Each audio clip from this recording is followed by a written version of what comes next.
like to start with linguistics, archaeology, and Aryans, inverted quotes, to show you how a theory took root.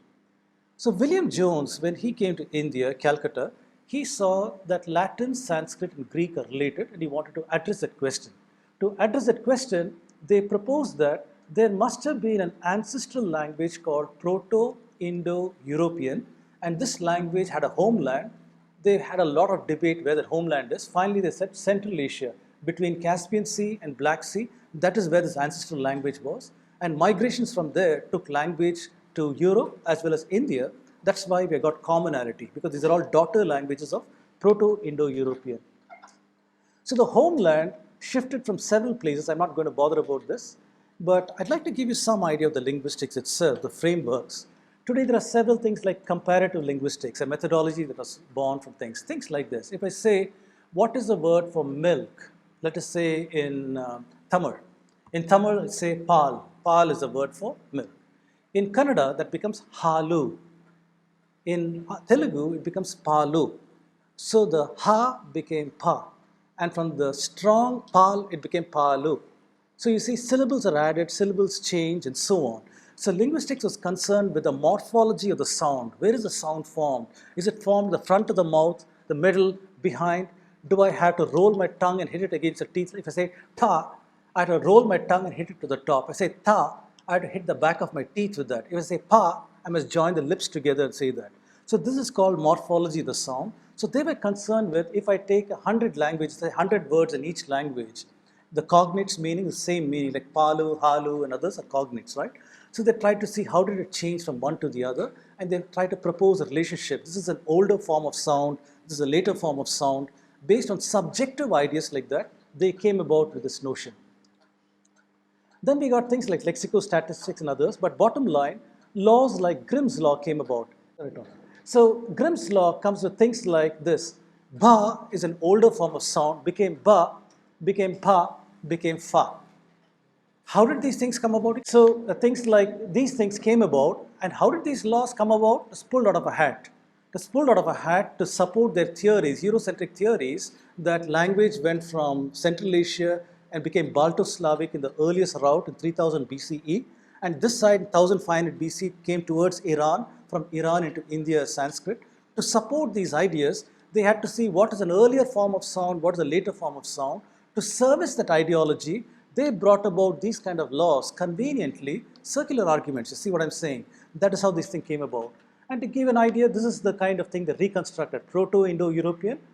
This is the ancestral language. No evidence that anybody spoke it. It's a reconstructed language academically. And from this you have Balto-Slavic, Germanic, Celtic, Italic, Iranian, Indic, Sanskrit, and other such things. This is an idealization, obviously, but this is what people use to the present day. To give you an idea how this works, this is the famous bullock cart, right? Every Indian village you'll see this bullock cart. This is there even in Harappa, as you can see. So typically, if a culture has got a bullock cart, you must have words in that language for the terminology, for the technology, right? So these are the words. For wheel, in Sanskrit is chakra, Latin rotum, Greek is kuklos, yoke is yoga, lugam, zugdo, nave is nabya, umbilicus, axa, axis. And the proposed reconstruction from PIE, they say there's a word called kweklo. Anything with a star means not a real word, it's a reconstructed word. From this reconstructed word, we get the Proto-Indo-Iranian word called kekro. Again, no evidence for this word. It is reconstructed.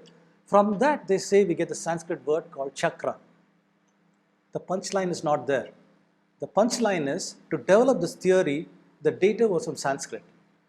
Sanskrit provided the data for them to reconstruct this, then they turned it around and they made PIE into a fact, and Sanskrit is a derived aspect of that. So this is an example of circular reasoning. You start with some assumptions, you come to some conclusion, then you pretend that the assumptions are facts because you turn things around. That is exactly what they've done over here. Around the same time, Germany came with ideas of Aryanism. The Germans were left out of the colonial action that the British, French, Dutch, and other seafaring powers are doing. They were left out of the action, so they came about this notion of Aryanism.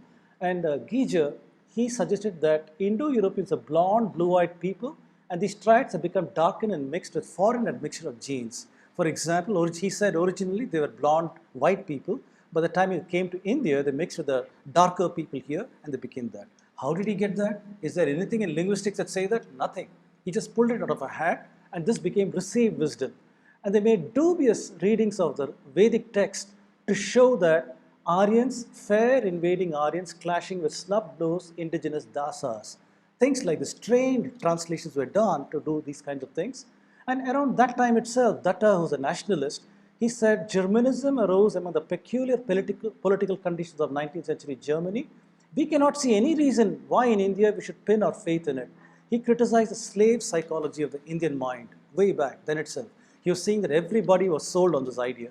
Anyway, a whole lot of dialogues went on where is the homeland for these people. Eventually, Caspian Sea, Black Sea, that is where they said that.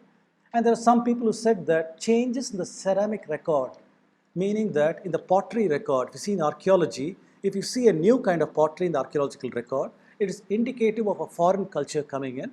So they proposed that by looking at changes in the Aryan record, we can figure out these linguistic migrations.